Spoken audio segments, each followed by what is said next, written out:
South Africa's national anthem as a welcome to a major economic gathering to tackle Africa's integration. Better roads, more efficient customs procedures, a common economic vision, these are some of the necessities to push Africa to the next level. Currently, for instance, Africa trades more with the outside world than within itself. First of all, it's important for us to understand the scale of the challenge. As you rightly said, trade integration in Africa is lagging behind by a lot. If we look at the inter-African trade numbers, for example, only 10% of trade from African countries happens within the continent. So 90% happens outside of the continent.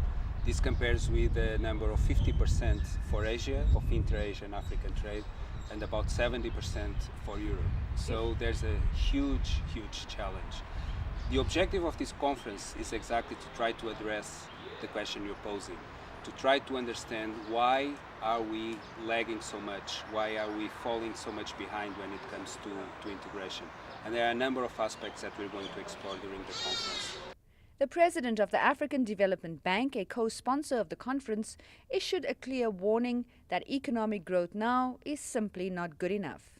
I think we Africans should not make the mistake of confusing a turning point with a tipping point. The two are completely different. We have come to a turning point. We are not at the tipping point. We'll come to the tipping point once especially two things have been resolved.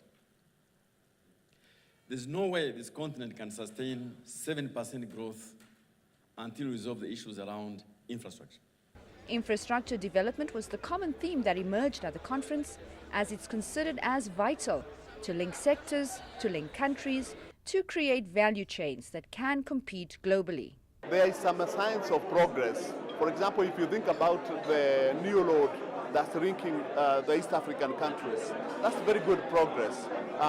We have several approaches to development corridors, transport corridors, that we see new investments, but actually they could do more. There are more opportunities, so we have to really focus on infrastructure. It's the key. It's a really important driver to regional integration and to exploitation of regional value chains. But tapping into regional growth prospects is more challenging than simply linking economies together. South Africa's finance minister says a one-size-fits-all approach to leveraging growth will not work. We need to have, if you like, a demonstration effect in each of our regions, show that something works. Some cross-country projects, whether it's a railway line, a road, a dam, a power project, but more importantly, industrial projects, because we might have different strengths in different countries, and that is where the Asians have got many things right that we could learn from. The challenge now is for all the participants here to guarantee this three-day conference is indeed not just another talk shop. Delegates say it's time to speed up regional economic integration, but in order to achieve that, a strong, focused political will and a bold approach is needed from all of Africa's leaders.